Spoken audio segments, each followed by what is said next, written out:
বন্ধুরা, আমরা এই ভিডিওতে আলোচনা করব দেশি প্রজাতির নারকেল গাছের বিভিন্ন ধরনের সমস্যা, কেনই বা আমাদের এখানে পর্যাপ্ত ফলন হচ্ছে না, তার কারণ কি, আদৌ কি নারকেল গাছের ক্ষেত্রে মোবাইলের যে টাওয়ার বা মোবাইলের যে ফ্রিকোয়েন্সিজনিত প্রবলেম, তাতে কি ফলন কম হয় বা ফল ফেটে যায় কি না, বা কোনো কারণে ছোট অবস্থায় ডাব ঝরে যায় কিনা ইত্যাদি নানান সমস্যা নিয়ে এই ভিডিওতে আমরা আলোচনা করব।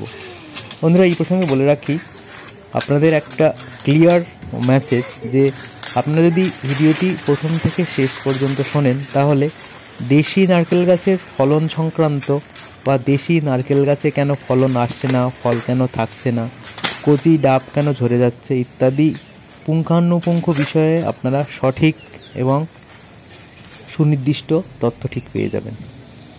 প্রথমেই বলি বন্ধুরা, দেশি প্রজাতির নারকেল গাছের ফলন না আসার অন্য কোনো কারণ নেই, শুধুমাত্র একটাই কারণ, পরিচর্যার অভাব।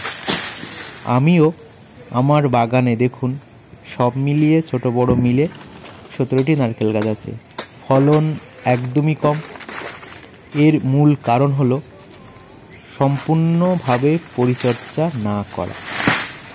এটা আপনিও দেখবেন যে আপনি আপনার বাড়িতে যে দেশি নারকেল গাছটি আছে, বা আপনি যদি দেশি নারকেল ছাড়াও অন্য যে কোনো নারকেল, ভিয়েতনামি থেকে শুরু করে কেরালা বা অন্য যে কোনো প্রজাতির নারকেলই লাগান না কেন, সেখানে কিন্তু আপনাদের ফলন কম হচ্ছে মূলত ওই একটি কারণের জন্য, সেটা হচ্ছে পরিচর্যা।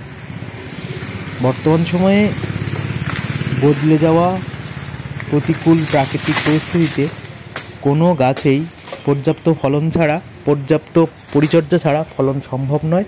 আমরা এটা কম বেশি বুঝতে পেরেছি। এখন সেই তালিকায় দেশীয় নারকেল গাছ বা দেশীয় প্রজাতির নারকেল গাছ ব্যতিক্রম নয়।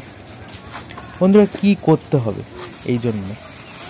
প্রথমত বলে রাখি বন্ধুরা, দেশি নারকেল গাছে ফলন পর্যাপ্ত পাওয়ার জন্য আপনাকে দুটি পদক্ষেপ গ্রহণ করতে হবে। এক নম্বর হলো, গাছের বছরে দুবার আপনাকে গাছের গোড়াতে সার প্রয়োগ করতে হবে। এই সার প্রয়োগের অবস্থা বা কোন সময় করবেন সেটা কিন্তু খুব গুরুত্বপূর্ণ। এই সার প্রয়োগ হবে একবার বর্ষার শুরুতে আর একবার শীতের শেষের দিকে। আরও পরিষ্কারভাবে বললে, এই সার প্রয়োগ প্রথমে করতে হবে একবার জুন মাসের দিকে, জুন মাসের মাঝামাঝি সময়ে, আর আরেকবার সার প্রয়োগ করতে হবে ঠিক ডিসেম্বরের শেষের দিকে বা জানুয়ারির প্রথম দিকে। কীভাবে করতে হবে? নারকেল গাছের গোড়া থেকে একটি নির্দিষ্ট দূরত্ব, মোটামুটি আপনারা মনে রাখবেন যে নারকেল গাছের গোড়া থেকে 1.8 মিটার দূরে বৃত্তাকারে নারকেল গাছের চারিদিকে গর্ত করতে হবে। সেই গর্তে আপনাকে দিতে হবে 4 কেজি ইউরিয়া, এমওপি 6 কেজি এবং টিএসপি 1 কেজি, আর খুব সামান্য পরিমাণে আপনারা লবণ ব্যবহার করতে পারেন। যদি লবণাক্ত মাটিতে নারকেল গাছ হয়, সেক্ষেত্রে লবণ ব্যবহারের প্রয়োজন নেই। আর যদি লবণাক্ত মাটি না হয় বা উপকূলবর্তী এলাকা না হয়, সেক্ষেত্রে আপনারা সামান্য পরিমাণে লবণ ব্যবহার করবেন। আর এর সঙ্গে দিতে হবে ন্যূনতম 30 থেকে 35 কেজি পচা গোবর সার। এটা আপনারা নারকেল গাছের 1.8 মিটার সার্কেলে যে গর্ত করবেন, সেই গর্তটি মোটামুটি আপনারা হাঁটু সমান বা তার থেকে বেশি গর্ত করে সেখানে এই সারটা দিয়ে মাটি চাপা দিয়ে দেবেন। তারপরে আপনারা পর্যাপ্ত পরিমাণে জল সেচ দেবেন। এভাবে বর্ষা আসবে, জুন মাসের মাঝামাঝি সময়ে একবার সার দিয়ে সেচ দিয়ে দেবেন। বর্ষা অতিক্রম করে যাওয়ার পরে আপনার প্রিমনসুন পিরিয়ডের আগে, মানে মোটামুটি আবার শীতের শেষে গরমের প্রথম দিকে, অর্থাৎ জানুয়ারি মাসের দিকে বা ডিসেম্বর মাসের শেষের দিকে আরেকবার একইভাবে একদম সেম কন্ডিশনে আরেকবার আপনাদেরকে নারকেল গাছে সার দিতে হবে। এইরকম অবস্থা বজায় থাকলে গাছে আপনাদের প্রচুর পরিমাণে প্রচুর ফলন হবে। এটুকুই আমি আপনাদের কথা দিতে পারি, আপনারা একবার করে দেখুন। আমি নিজেও আমার গাছে করে দেখেছি, এই গাছগুলো আবার করা হয়নি বলে ফলন খুব কম। তবে এর সঙ্গে আপনাদের কিন্তু আর একটা সমস্যা ক্রিয়েট হতে পারে, সেটিও কিন্তু আপনাদের খেয়াল করতে হবে। আর একটা সমস্যা হলো, অনেক সময় পর্যাপ্ত পরিমাণে ফলন হয়তো আসবে, কিন্তু অনেক সময় ডাব ঝরে যায় বা ডাবের গায়ে অনেক সময় দাগ হয়ে যায়।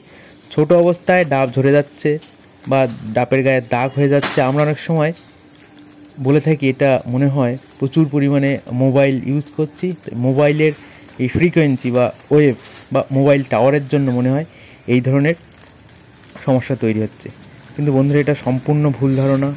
দেখা গেছে যে মোবাইলের সমস্যাজনিত কারণে কখনো এরকম প্রবলেম হয় না।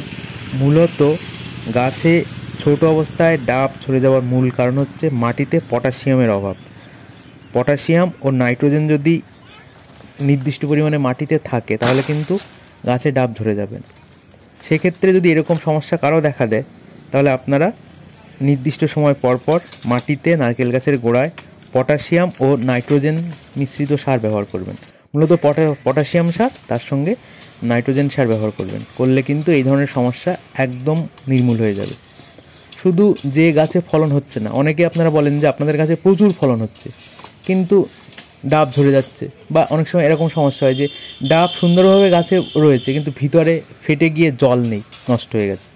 তো এরও কিন্তু ওই একটাই সমাধান, আপনাকে গাছের গোড়াতে কিন্তু পটাশিয়াম আর নাইট্রোজেন মিশ্রিত সার বা একদম সরাসরি পটাশিয়াম বা নাইট্রোজেন সার দিয়ে দেবেন। দিলে কিন্তু এই সমস্যা একদমই সম্পূর্ণ নির্মূল হয়ে যাবে। দেখুন বন্ধুরা, এই ভিডিওটি করার মূল উদ্দেশ্য কিন্তু দেশীয় নারকেল গাছের কিন্তু ফলন একদমই নেই। বর্তমান সময়ে বর্তমান বাজারের পরিপ্রেক্ষিতে ডাব এবং নারকেল সত্যি কিন্তু খুবই একদম উপাদেয় বলবো এবং বাণিজ্যিক ফসল। প্রচুর পরিমাণে ডাব নারকেলের চাহিদা রয়েছে। আমরা অন্তত পশ্চিমবঙ্গে থাকি, এইটুকুনি বলতে পারি, গরমের সময় প্রচুর চাহিদা থাকে, সব সময় চাহিদা থাকে। তো এটা কিন্তু একটি খুব ভালো ফার্মিং। এজন্য কিন্তু আপনাদেরকে সায়েন্টিফিক ওয়ে ব্যবহার করতে হবে এবং সচেতনভাবে চাষ করতে হবে, তবে কিন্তু আপনারা পর্যাপ্ত ফলন পাবেন। নচেত আমার মতো অবস্থা হবে, গাছ হয়তো অনেক থাকবে কিন্তু ফলন ভালোভাবে পাবেন না। তো আমি এই পদ্ধতি ব্যবহার করে খুব ভালো ফলন পেয়েছি কিছু গাছে। এবছর গাছ পরিষ্কার করাচ্ছি, এবছর সব গাছগুলোতে, গাছের গোড়াতে সঠিক পরিচর্যা নেব। তার জন্য হয়তো একটু খরচ বেশি হবে, কিন্তু ফলনের সম্ভাবনা কিন্তু অনেক বেশি থাকবে। তো বন্ধুরা, আপনারাও এইভাবে দেখতে পারেন কতটা উপকৃত হচ্ছেন। যদি আপনারা উপকৃত হন অবশ্যই আপনারা জানাবেন। এই ভিডিও ডিসক্রিপশানে আপনারা এই ভিডিওতে অবশ্যই আপনারা কমেন্ট করতে পারেন। তো বন্ধুরা, থ্যাংক ইউ, আপনাদের সকলকে অসংখ্য ধন্যবাদ। আজ এই পর্যন্ত, সকলে ভালো থাকবেন।